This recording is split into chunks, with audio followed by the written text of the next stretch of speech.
আজকে প্রচণ্ড পরিমাণে হাওয়া দিচ্ছে, দরজা খুলে রাখা যাচ্ছে না, পুরো বন্ধ হয়ে যাচ্ছে।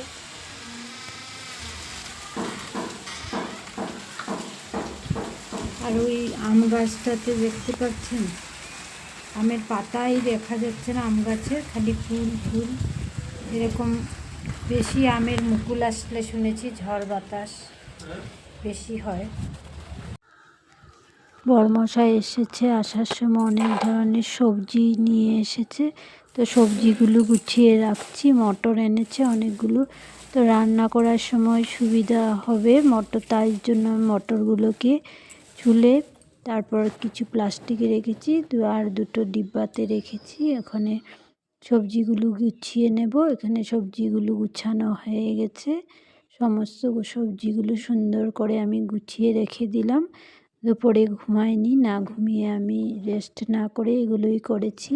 আর এখানে যেরকম সবজি আছে এরকম সবজির খোসা বা টোসা, এখানে শাকের পাতা, ওলকপির পাতা অনেক জাবড়া জমেছে, সমস্ত কিছু আমি প্লাস্টিকের মধ্যে ভরে রেখে ঝাড়ু মেরে এই জায়গাটা মুছে নেব। এদিকে বড়মশার ছেলে ঘুমাচ্ছে, আর আমি এদিকে সমস্ত সবজি গুছিয়ে ঘর ঝাড়ু মেরে মুছে নিয়েছি। আর এই দুটো প্লাস্টিকের মধ্যে সবজির খোসা বাকল এগুলো আমি ঝুঁকিয়ে রেখে দিয়েছি, গাড়ি আসলে গাড়ির মধ্যে দিয়ে দেবো, জাবড়া গাড়িতে। আর বিকালবেলায় একটু কিছু খাওয়ার জন্য আনতে বলেছিলাম, দিয়েছিল। কেমন আছে সবাই তোমরা? আশা করছি সবাই সুস্থ আছে, ভালো আছে। তো আমিও ভালো আছি। তো কালকের থেকে ভিডিওটা শুরু করেছিলাম, দেখিয়েছি আপনাদের সঙ্গে, শেয়ার করেছি যে বড়মশাই এসেছে, অনেক কিছু নিয়ে এসেছে সবজি উবজি। তো আজকে কি রান্না হচ্ছে সেটাই শেয়ার করব, অল্প অল্প করে সবটাই আপনাদের সঙ্গে শেয়ার করব, তাহলে আমার পাশে থাকুন। বড়মশাই নিয়ে এসেছে খোকা ইলিশ আর হলো মাংস, কারণ ছেলেরা মাংস খেতে ভালোবাসে, আর আমার বড়মশাই এদিকে মাংস এতটা পছন্দ করে না, তাই দুই রকমেরই এনেছে। এখানে আমি বয়েল বানাচ্ছি বড়মশাইয়ের জন্য, বয়েলের মধ্যেই 2 পিস মাছ দিয়ে দেবো। আর এখানে আমার জন্য বানাচ্ছি মাছ জিরে আর আদা বাটা দিয়ে, বেগুন দিয়ে হালকা পাতলা ঝোল করছি, মাছের ঝোল।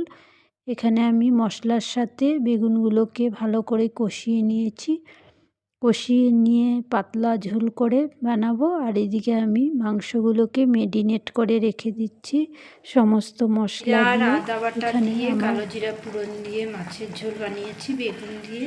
আর এদিকে আমার বয়েলটাও হয়ে গেছে, বয়েলের মধ্যে 2 পিস মাছও দিয়েছি আমার বড়মশাইয়ের জন্য। এখন মেরিনেট করে রেখেছি, মাংসটা বানিয়ে নেব। এদিকে আমার মাংসটাও হয়ে গেছে, মাংসতে আমি ধনেপাতা গরম মশলা দিয়ে নামিয়ে নেব। মাংসটা আমার পুরো কমপ্লিট হয়ে গেছে, এখন নামিয়ে আমি খেতে দিয়ে দেব। বড়মশাই আর ছোট ছেলে মাছ দিয়েই খেয়ে নিয়েছে আগে, এখন বড় ছেলে আর আমাদের পুচকিকে দেব, দিয়ে তারপর আমিও একসাথে খেতে বসে পড়ব। এখানে লাস্ট লুকটা দেখে নিন চিকেনের কীরকম হয়েছিল। মটর আলু দিয়ে চিকেনের রেসিপি করেছিলাম। আমার চিকেনের রেসিপিটার লাস্ট লুক কেমন হয়েছে অবশ্য কমেন্ট করে বলবেন। কাঁচা লঙ্কার তরকারি, তার জন্য কালারটা এত সুন্দর আসেনি। খাওয়া দাওয়া করে ছেলে মেয়েকে দিয়ে নিজেও বসে গেছিলাম খেতে। তারপর খাওয়া দাওয়া করে সন্ধ্যা পুজো দিয়ে একটু বাজারে গিয়েছিলাম, বাজার থেকে গিয়েছিলাম ননদের বাড়িতে, তাই একটু মিষ্টি সিঙ্গারা নিয়েছি, খালি হাতে তো যাওয়া যায় না ননদের বাড়িতে, নিয়েছি। তারপর চলুন ননদের ঘরে দেখা। রাধে রাধে বলো। রাধে রাধে।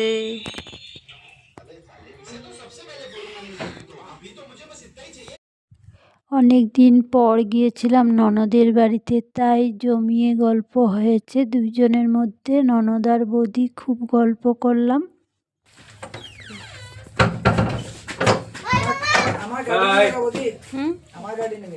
হ্যাঁ, গার্ডেন।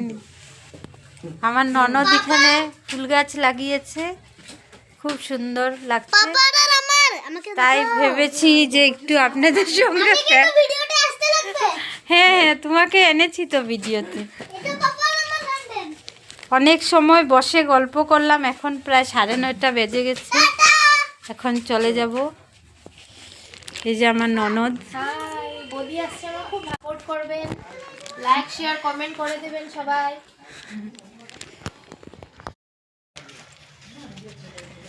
দিলে আইবা বৌদি, এখানে ভিউটা ভালো তো, তোমার ভালো হবে ভিডিও। কথা বলে বলে যা। কি বলবো তুমি বলো। বৌদি এসেছে, আমার খুব ভালো লেগেছে, আবার আসবে। একদিন সকাল সকাল এসে পড়বে। তুমিও যাবে? যাব আমি, খুব ভালো তুমিও লাগলো। একদিন আজকে সকালে যাবে। দাদাকে নিয়ে আসছো, খুব ভালো পেয়েছি আমি। এক্সাম শেষ হলে বাবুর, তারপরে একদিন সকালে চলে যাবে। নাইটিটা এনেছি বন্ধুরা, বাজারে যে গিয়েছিলাম এই নাইটিটা এনেছি। কেমন হয়েছে অবশ্য কমেন্ট করে বলবেন। আর আজকের ভিডিওটা আমি এখানেই শেষ করছি।